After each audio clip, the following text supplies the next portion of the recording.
This is going to be the one where we can actually start to build awareness on our lead arm structure, okay? Because with a chip, it's the next easiest shot in golf. I don't need you for a chip to be inspiring a lot of hinging with those wrists.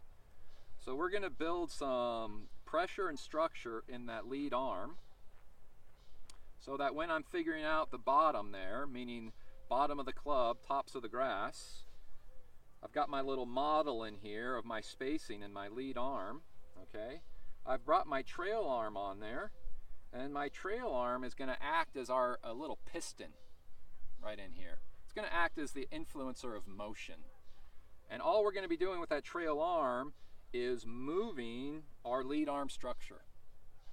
So I'll be pulling back a little bit with my trail arm, and then I'll be acting as a piston with a little push to supply a little bit of force through the shot. Okay, so I've got a narrower base. Ball position is somewhere inside my nice narrow base. Okay, I'm a little bit closer to my work.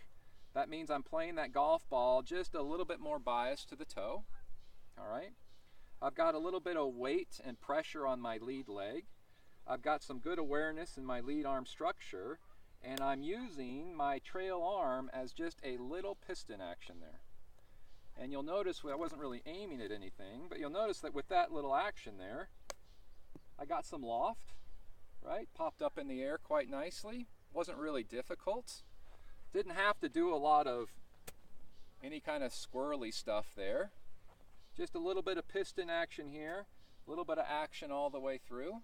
Okay, slight brushing of the grass. Now if I wanted to go to a longer hole, now I could certainly use this club. But what that's going to mean is that I'm going to have to get more speed. Okay, I'm going to have to get more stroke. So that would look something like this. All right, goes up a little bit higher. All right, lands softly. Now, but if I wanted to go to a longer hole without having to make this huge swing, I just chose a little bit less lofted here. But if we grabbed a 7-iron, for instance, or an 8-iron, we could come in here. Everything's identical. Closer to my work, a little bit toe on the ground, a little bit of hinging, okay, a little bit of pop through. That ball's going to come out a little bit lower, run out a little bit farther with just choosing a different tool.